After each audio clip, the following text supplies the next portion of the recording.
you're moving from like a nice desk role to a food role, it's probably incredibly stressful. But I think that's just something that you have to get used to because the customer is king.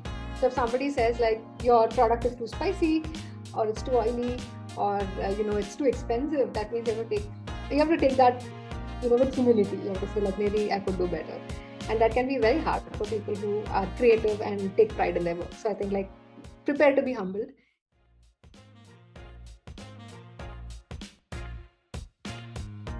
Hello and welcome to the Startup Operator Podcast. I'm Roshan Cariappa.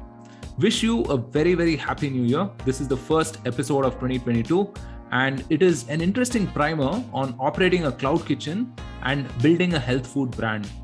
Growfit has become one of the most popular health food brands since their founding in 2015. On this episode, I spoke to Jyotsna Pattabiraman, the founder and CEO, on various aspects of the business.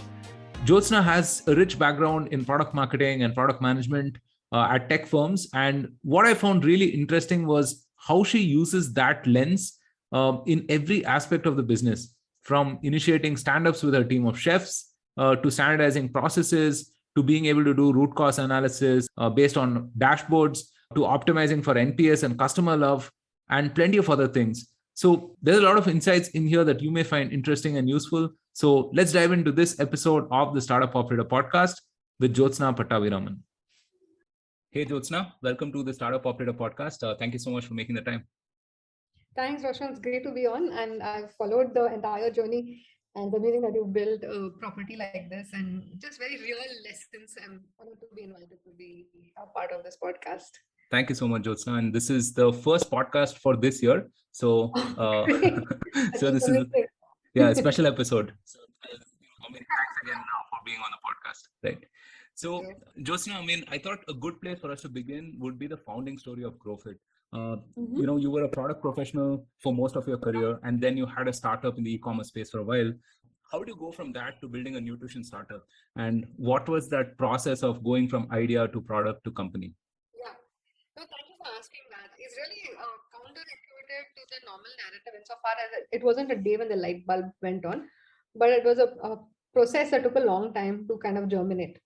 And I also feel like the world is always changing. So an idea which might have been, not feasible a while back could be very feasible today, or maybe the same idea has to be reinvented, right? So in my case, I hadn't really thought about going into the food space, or I was a little intrigued about nutrition. But as you mentioned, my background is all internet, mobile, product marketing. So when I first started Growfit, the journey was really about seeing how I myself had struggled with my health, and how like doctors and the existing infrastructure wasn't set up to help me with lifestyle disease, which was first gestational diabetes and then pre-diabetes and a whole slew of other things. There were more infrastructure was set up to handle surgeries and breaking your arm or leg, not set up to handle lifestyle change.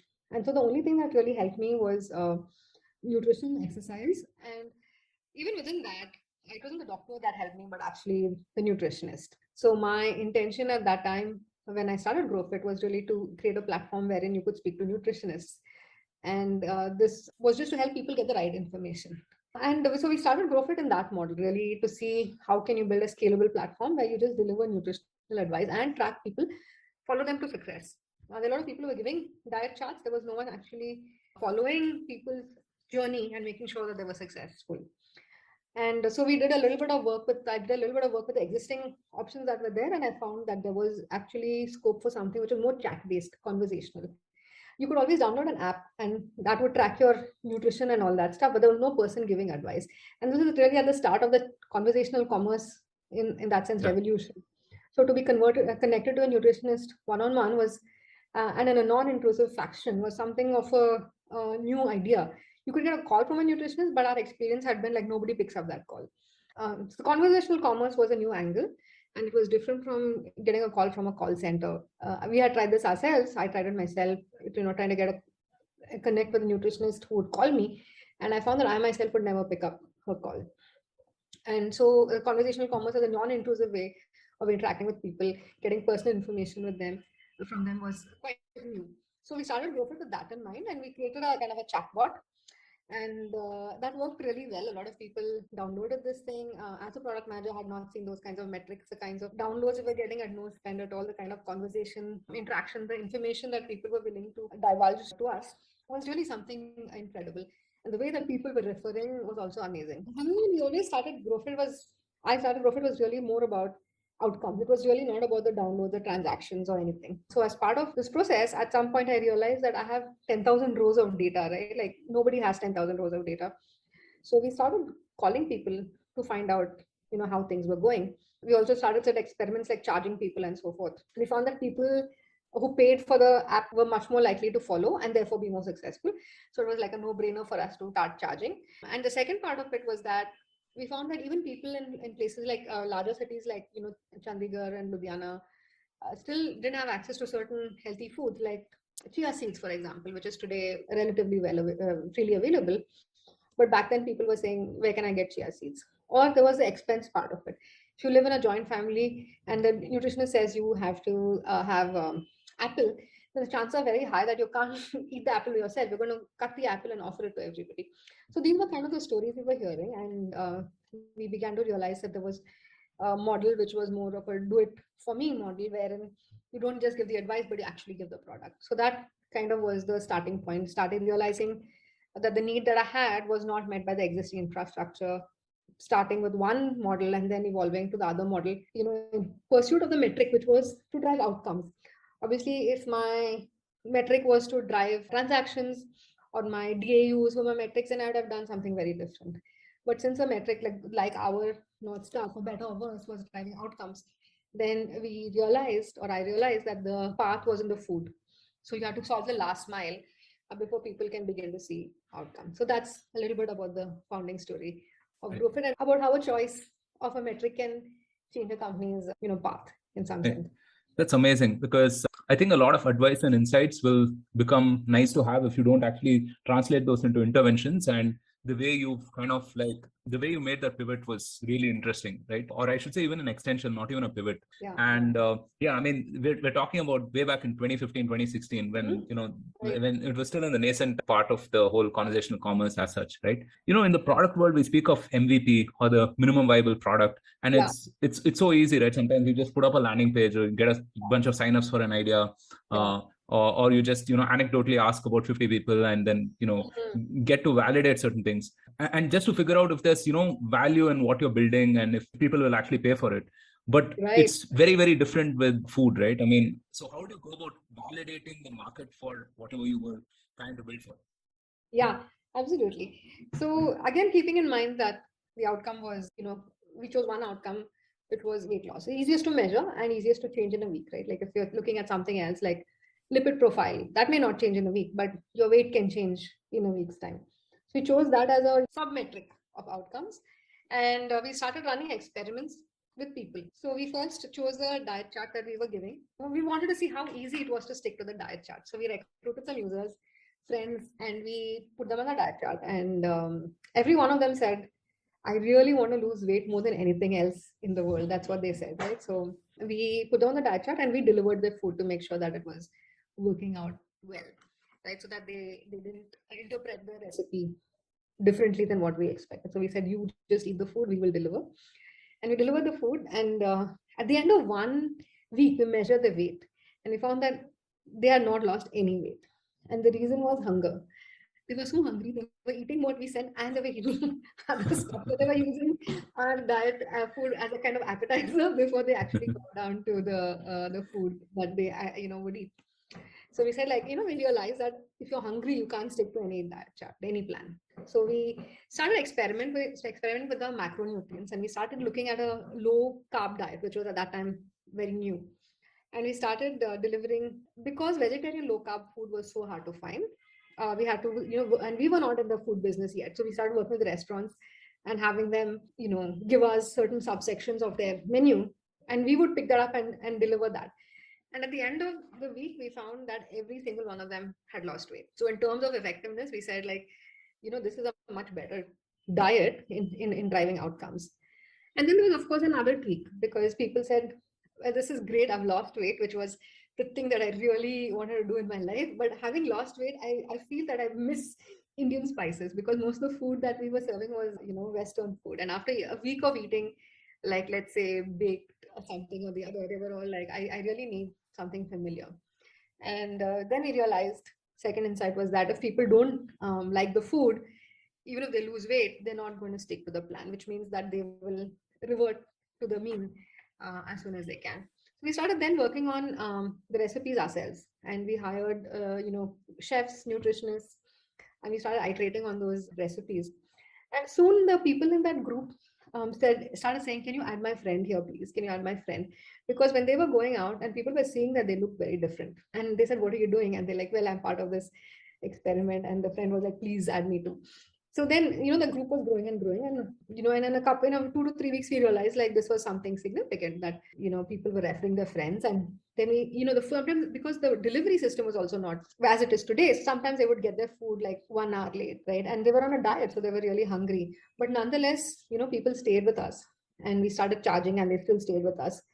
And we started charging more, and it still continued to grow. And that's when we realized we had hit like the sweet spot, which was that people, it was a valuable service that people enjoyed, which was driving outcomes. And that's when we raised funding from Manipal, and we began to work on scaling the entire model. At this time, if you look back, there was nobody working on health food, and definitely nobody working on subscription.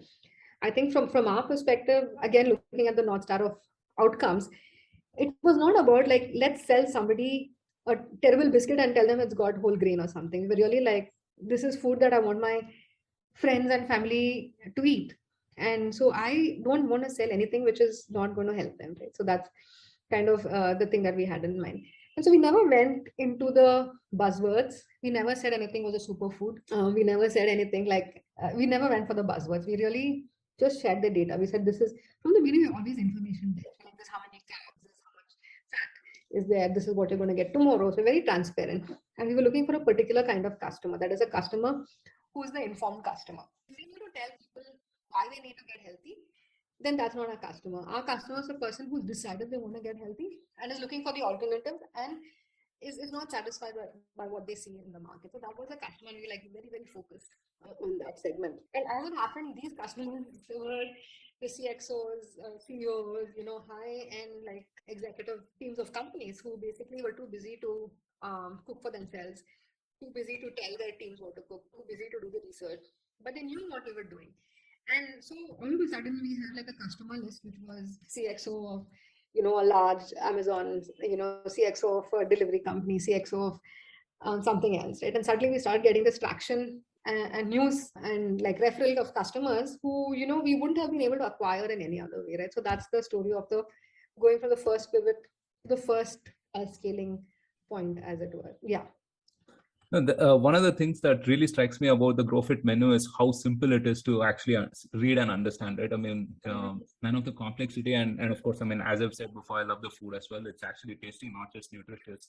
I want to take a step back and maybe if you could think about it, how has being a product person influenced all of that? Like, how do you wear the product lens when doing this somewhat very different journey? I would say. Yeah, I think it's been like the most important thing, honestly, because I didn't come at it as a like a business development person or like sales head or anything like that.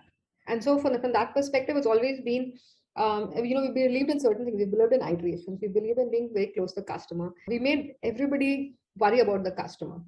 And engineers were asked to call up customers and get feedback. And so then they would experience what it's like, when the customer doesn't pick up your call and the customer is angry with you, right? And they would be on the front lines. So they understood the problem they were trying to solve. Similarly, people who were in the kitchens and culinary teams were also made part of the problem solving, because the impact was like, if you don't do this, then this is what happens to customers. So the customer was not a kind of a faraway entity, mythical creature. It was a very real person. We also did, eating your own health food, if you might say that. So everybody at Growfit had to eat the food, and like they were compulsory put on the diet plan, you know, and they had to eat the food every day, every meal every day, right? And they had to tell the nutritionist how it was working, how the chef was working. So those are all coming from like very solid product backing.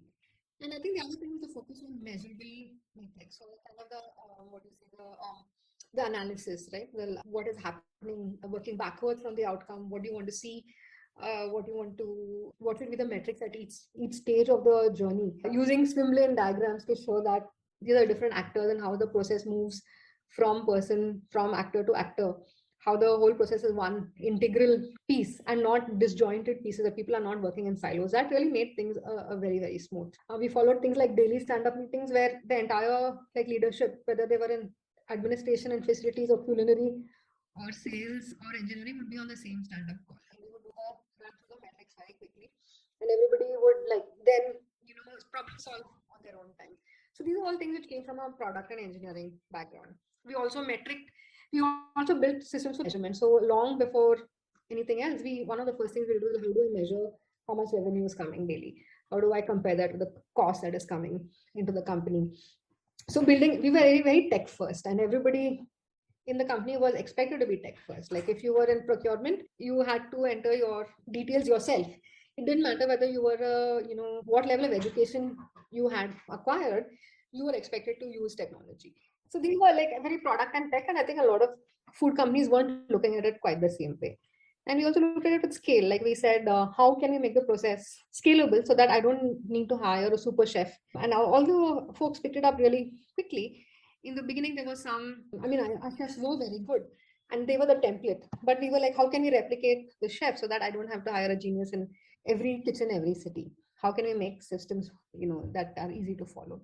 So in that sense, it was a very product first, tech first kind of company, and not necessarily even like sales first or revenue first or anything like that. It was all about the customer. What is how like I would go to customers' homes and watch them when they receive the food and take the food out, and like how do they eat it. So all those things were passed on to the team, so they kind of very deeply ingrained what it meant to be like follow the customer's happiness, and what metrics meant, and what tech meant, and what procurement meant, and how to drive it into numbers. All of those things were very much a part of everybody's mandate, not just my mandate or some MBA person's mandate. Everybody had to do it. Yeah, that's wonderful. One of the things about the food business is that it's extremely operations intensive, right? And yeah, you have to manage so many different things. I mean, there are so many moving parts between sourcing to production to delivery. For a lay person, looking at all of this, I mean, could you explain some of the nuances of managing this whole supply chain and stuff? Yeah, absolutely. So the thing about the fresh food business in particular that's very unique is it's volatile on the supply side, it's volatile on the demand side, and there's no standardization whatsoever. So most products have UPC codes. So if you're buying like a iPhone or a post-it note, the post-it note has a UPC code, but a tomato doesn't have a UPC code. So you don't know. So the systems for procurement, etc., have not been built, right? So, but at the same time, if I want to put it in a product manager's perspective, you ship every day, right? And there's no question of you're shipping once a month or something. You ship multiple times every day. So the question is, how can you make your system so resilient that you can ship multiple times every day without errors, right? So in that sense, it's like a probably like a 5 sigma, 6 sigma or something that is happening in a fresh food kitchen every time. And this is very new because in most cases, like let's say you have a physical restaurant, your supply chain is volatile, but your demand is not that volatile because there's a fixed number to the number of people who can come to your restaurant every day. But only in cloud kitchens are both supply and demand volatile, right? So I think in that sense, these things are still being built from the cloud, from the ground up.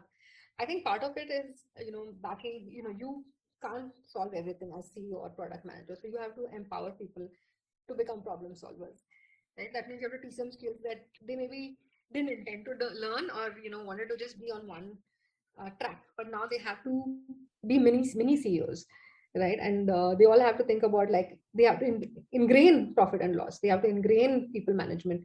So the moment they start thinking about that, your life as product manager, your life as CEO becomes a lot easier. And this is kind of, on one hand, it's easier said than done because people come from very different industries. But on the other hand, it's surprisingly rewarding because everybody in the food industry is like really, they're used to performing under so much stress, right? So so they are like, this is like, okay, it's a bit different, but I think I can do it. You don't hear that like, oh my god, it's Sunday, I don't want to come to work, or why you're calling me after 6 p.m. or something like that. Everybody's like, I'm ready to work all the time. So that made it very easy. And their desire to make things happen was really, very refreshing. And I think the second part of it is instrumenting the heck out of everything. You have to have systems everywhere. Because for me, if I saw a blip in my PNL, I could dive down into what exact item caused that. Right. So, and if there was a drop, and everybody in the team began to learn that, they were like, okay, today my cost is higher. Why is that? They could go down to the specific invoice which caused that cost to increase. Or today, you would say, like, we would measure things on a daily basis, like feedback, right? So we would ask our partners, give me, I need my, feedback on a daily basis, which normally you just get an aggregate. And because we were solving a specific hard to solve problem, they were happy to do it for us. So we would get feedback in aggregate, and we could dive into it and say that in this kitchen, this dish is the problem. Or in, this kitchen, you need to look here, this cost item is the problem. So the volatility on supply and demand became a lot more predictable because we could instrument and measure it. And then, of course, things like training and so forth became quite standardized because we still applied the, kind of, even though a lot of the, we were making our own flours and our own ingredients. So if you get a chapati from a Growfit kitchen, it's not like made from typical maida. It's made with our own flour. And standardizing the backend also make it easy for people to replicate the health impact of the system. Standardizing procurement, all of that, streamline all of that stuff. So someone could be a good chef and not know a lot about health, but still be successful, in the Growfit Cloud Kitchen. So these are some of the things that we did. I think instrumentation, standardization, and like empowering people were the three things that worked for us well. Awesome. The other thing is the space in which you operate, food and nutrition is very, very crowded, right? People have grown more progressively conscious of what they eat. And so there are Yeah. various brands and products out there catering to this whole health food, health Mm. conscious people, right? So how do you set about building a differentiated brand as such? So I think one of the things we realized is that especially when it comes to fresh food, is that there are very, very few brands that have scaled. You may hear about your local brand, which is, dear to you, but when you go to a different city or maybe just drive across the city in a cloud kitchen world, that brand may not be there. So to solve health food at scale, like we are one of the people who have done it, and I think there have been very few replicants of that. So of course, customer loyalty from being very outcome focused. So that is differentiated. The second part of it is the distribution that is differentiated. Right, if you're in 3 cities or 4 cities, 5 cities, nobody, like very few people have been able to do it. Like I think even a much bigger funded company has only done the same number of cities as we have now post COVID. So I think while it is noisy, a noisy thing, but presence and distribution is hardly there. I would like not be able to think of more than one or two people who are skilled health food brands. Right? So I think that is still to be cracked. And the reason it's still to be cracked is because it's incredibly hard. Like it's, QSR restaurant can scale because they're not, they are making their food somewhere else, maybe at another time. But for a health food brand to scale and still be true to its, its mission is incredibly hard. And so I think in that sense, we are still pioneering in that space.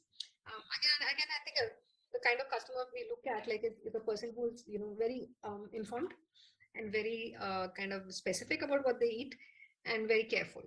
Right. So they may think twice about, like, if you say something like this is a whole grain vada pav, then this person may say, like, really, it's a whole grain vada pav. Then show me the, where show me your fiber content, right? And that's not everybody, but for that person, it makes sense, right? For us, we are still the only provider which can be trusted.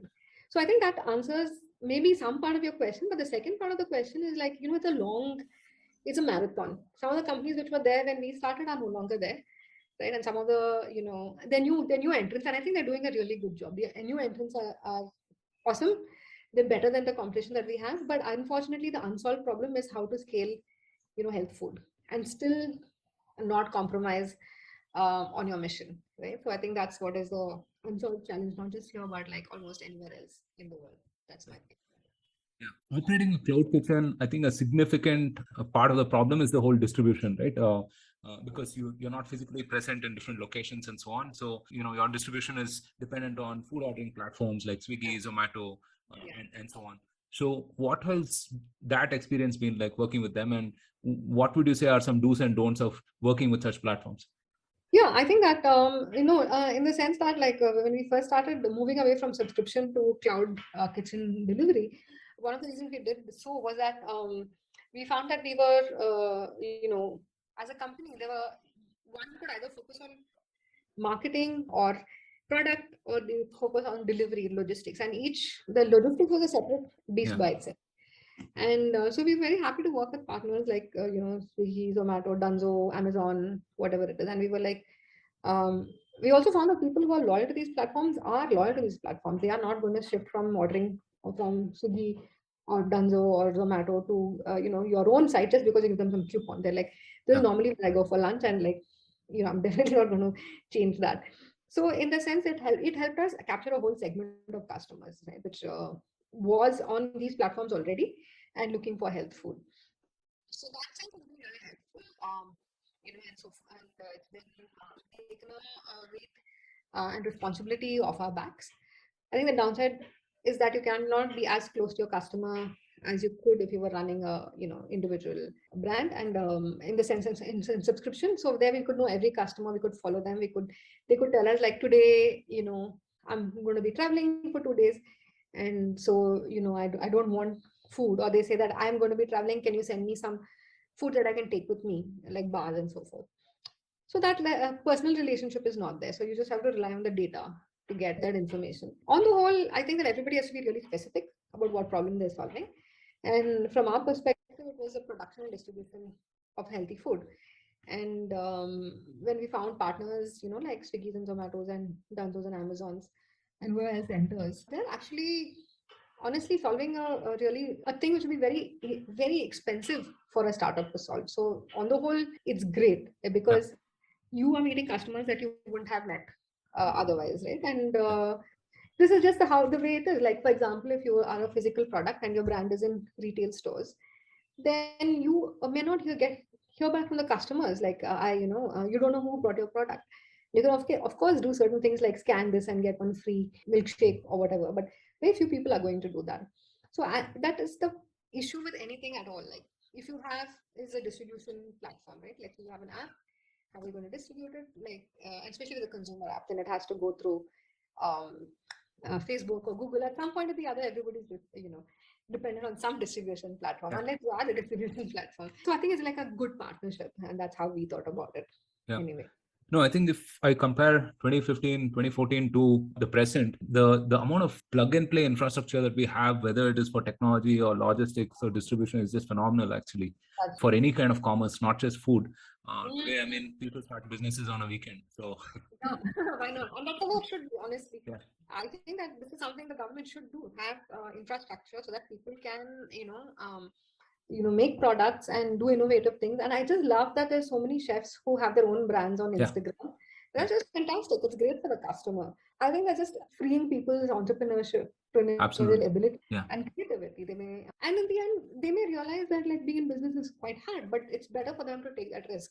yeah, And I think it's better for us, as a country, even because for so long we've all grown up in a world where the like ideal job was to be a doctor or work in a job, salaried job, or work for government and have stability. So for people to set their own agendas is something that was maybe missing for a while.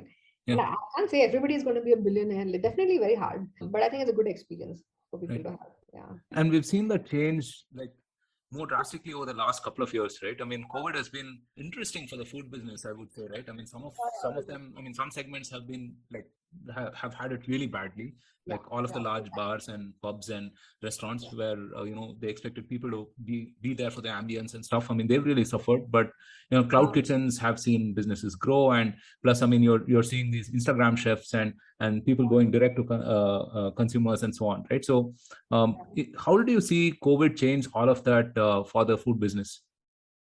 I think that there is. I think we're still waiting for it to kind of come home. In general, I think numbers for any given brand have probably dropped. And in aggregate, they've increased because, as you said, there's so many entrepreneurs starting new businesses, and so many people moving cities or moving areas. In aggregate, they've increased. But for specific brands, I think there, hardly anybody who can say that things are much better for us now than they were pre-COVID. So in that sense, it's just definitely a wait and see moment for the food industry. And a lot of it depends on, are people going to come back to metropolises? Are they going to work from their hometowns? Are schools going to reopen? If schools reopen, obviously people will come back to the cities because that's where they feel that children are going to get better, education and better exposure. But if it's going to be online, they can just be from wherever. I think these are the two questions that need to be answered to see where the fresh food industry in particular is going. And I think the other thing that has happened is women's presence in the workforce has actually dropped after COVID, and that is not great. So obviously, like, if there has been a lot of, I would say, pressure on women to take care of elders, to take care of children, to take care of families, while at the same time, managing their careers or whatever it is. And I think that's not gone all that well. And I do feel like one good thing that we should, see is how that's going to revert. And that also, again, will have a big impact on the food industry, because even kind of all the people that I know is that when COVID hit, everyone started cooking for themselves, and like high end or high, very educated professional women would apply that same like drive to whatever they're making for their families. So in that sense, in the beginning of COVID, you would see a lot of people making very exotic food, because that's what was providing, I would say, like a feeling of togetherness or a feeling of entertainment. But I think that's all like gone now to some extent. And I think there's a wait and see movement, simply because schools reopen and companies reopen, and people actually want to come back and work at the companies. Then I think there would be a, I wouldn't say it can't be it's not going to be a revert to the 2020 levels, but I think you could see the beginning of a new model. And what that model may be, we can't really say, although people have been doing experiments, but I think we can't really say until these two things happen. Yeah, no, for sure. On that note, what are the plans for the future? Do you have any new products that are coming up? You mentioned 6 cities, right? So are you going to be scaling to more cities? What would you say will happen in the next 18 to 24 months for Growfit? I mean, I can't say too much, but I just definitely think that like people have been very loyal to Growfit, and a lot of people have discovered Growfit during the pandemic. And definitely, when our target audience is professionals, affluent professionals to some extent, and to that extent, when we know where they're going to be, is when we can make certain bets. But for right now, we're just focusing on the product quality, making everything kind of stable, as it were, and just keep our powder dry for when things begin to coalesce again, and then we'll be in a position to grow further from there. Right. To sum it all up, for a layperson out there who wants to start something similar, right, in the food business, yeah, what are some nuances of operating in the space? I mean, you've mentioned plenty along the way, but Yeah. your top three piece of advice for anyone wanting to start in the food business. To start in the food business, make sure you're filling a customer need. You may be making a very good biryani, but like, do we need more biryanis here?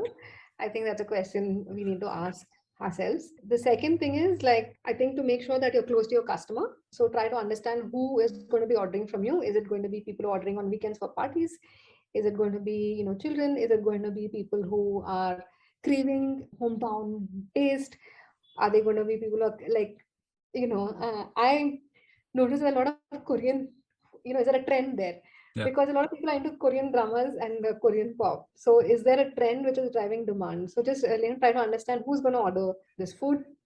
And I think I think that the third thing is, if you're moving from like a nice desk role to a kind of food role, it's probably incredibly stressful. But I think that's just something that you have to get used to, because the customer is king. So if somebody says like your product is too spicy, or it's too oily, or it's too expensive, that means you have to take that feedback seriously, which can be very demeaning sometimes for people who see themselves as artists, right? If they see, if you say that my beef Kerala stew is very popular, all my friends love it, and now I'm going to start like a Kerala restaurant, and then your customer says this is really inauthentic, then you have to take that with humility. You have to say like, maybe I could do better, and that can be very hard for people who are creative and take pride in their work. So I think, like, prepare to be humbled is, I think, one piece of advice if you're being in this space.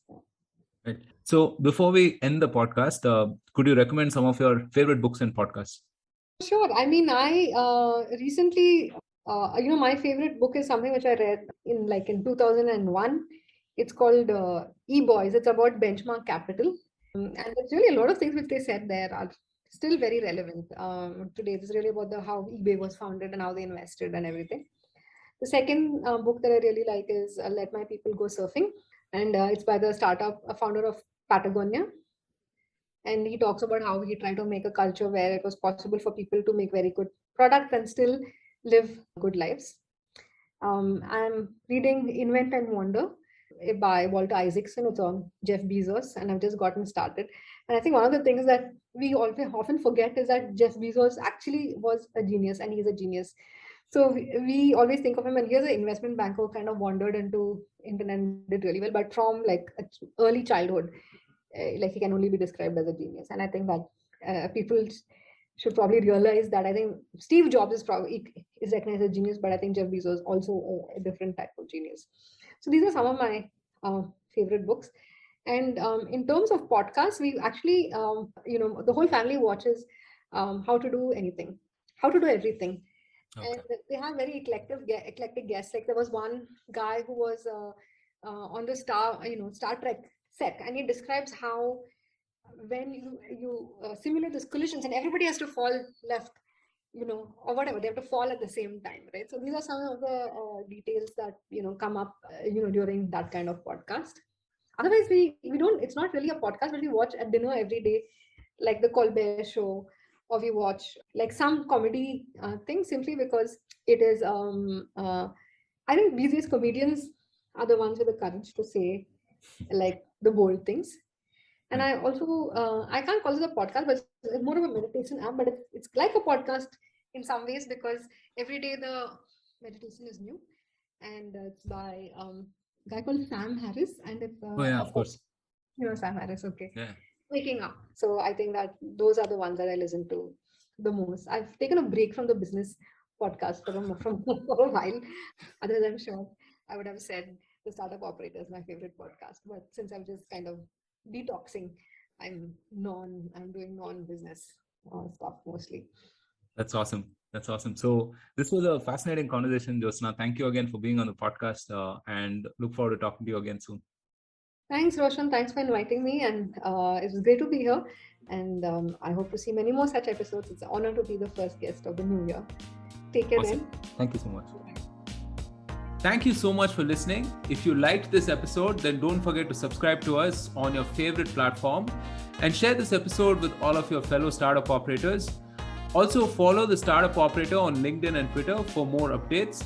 Stay safe, take care, and see you soon on a brand new episode of the Startup Operator.